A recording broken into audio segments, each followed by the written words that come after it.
Well, I genuinely didn't think that we'd ever be back playing Black Ops 1 on PS5 in 2026, but here we are. Um, Got to be honest, uh, I'm sure this isn't just me, but surely everybody thinks that Black Ops 1 and Black Ops 2, obviously put Modern Warfare 2 aside for a minute, but Black Ops 1 and Black Ops 2 were the best Call of Duties ever invented. That's not a silly assumption to make, surely. I've never ever been able to get into any of the new CODs. They've never been the same. All these remakes are great, yes, but Whee! anyway, we've got a ported version here for Black Ops 1 and Black Ops 2. So I've been playing a few games, trying to get back into it. I've been kind of, well, playing it all the time. This has been pretty much all I've been playing. But you need to try and get your feeling back. Everything's just everything's just so simple. It's so like nostalgic, even though it wasn't really that long ago. Maybe when they port, or if they port, like COD World at War, that's like nostalgia. Or what, COD 4, COD 4. Anyway, welcome to the video. Thanks for tuning in and watching. Really appreciate it. This is just a free for all on Grid. And I'm just going to start posting a few gameplays. Nothing special. I'm not amazing at the game. I pretty much start this game off, get my arse handed to me, and then end up making a little bit of a comeback, and it ends up being a bit of an exciting game. I'll say it now. Don't know if the person that is at the top of the leaderboard for pretty much the entire game just gets really lazy at the end, or he just hands me the win. I have no idea, but fundamentally I end up on top, and that's what we want to see.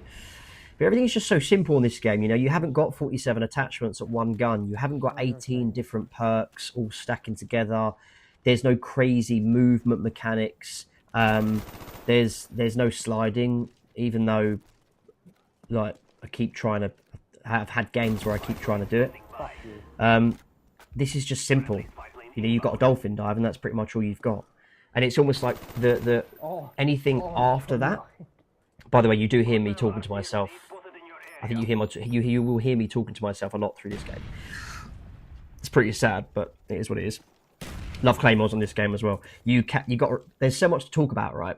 So things like claymores, bouncing betties, that sort of thing, you could not get away from them. You had absolutely no chance. The minute you walk around the corner and you see that you're standing even remotely close to those red lasers, you know you're done for.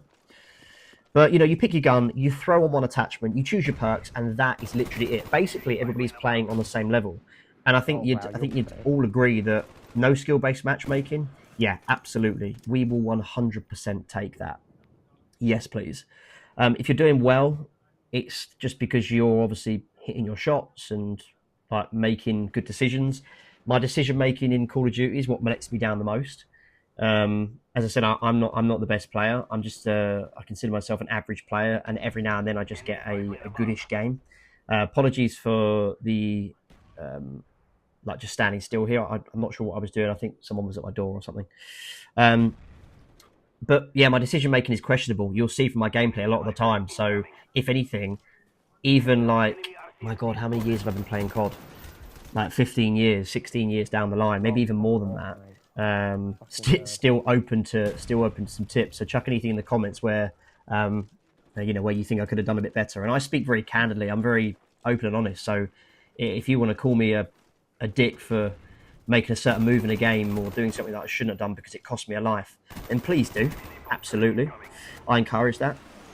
But yeah, look, if you're doing well, it's because you're hitting your shots and you're making those good decisions. It's not because you've spent hours and hours building like the latest class that is on TikTok or something. I'm just using the AUG this game because I just unlocked it, and I think there's a couple. There's so many guns in this game that are fantastic. But the AUG was just so overpowered, so imbalanced. Pretty much like most of the guns. A lot of the time I use the Galil. We all use the Galil.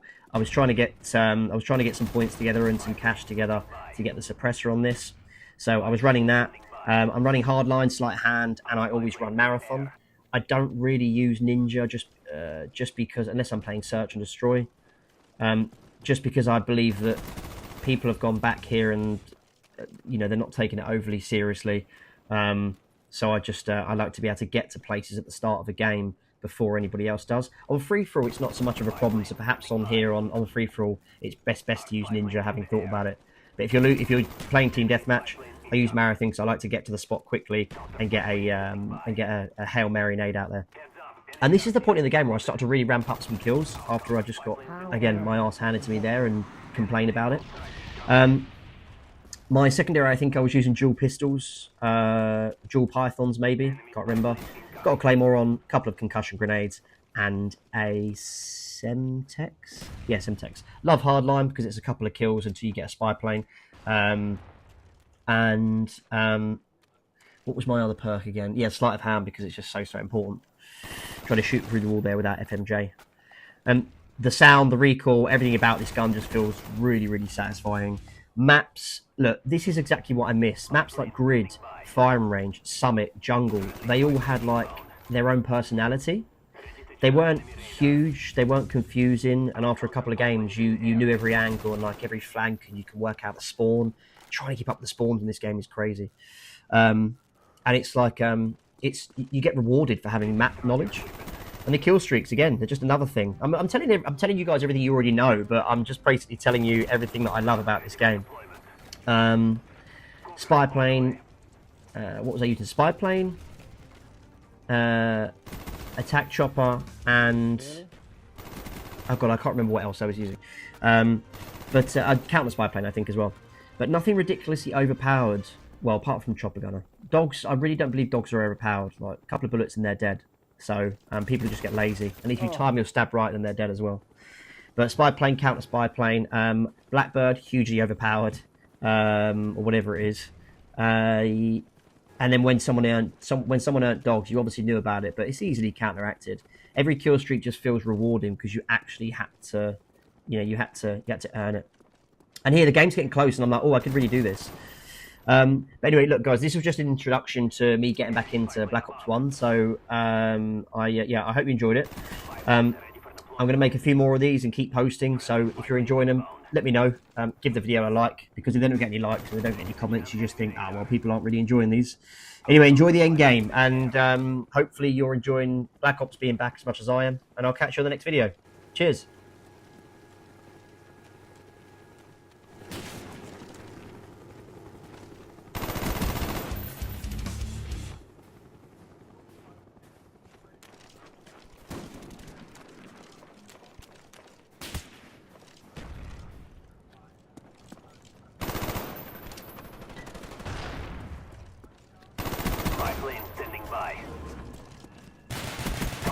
Oh, wow.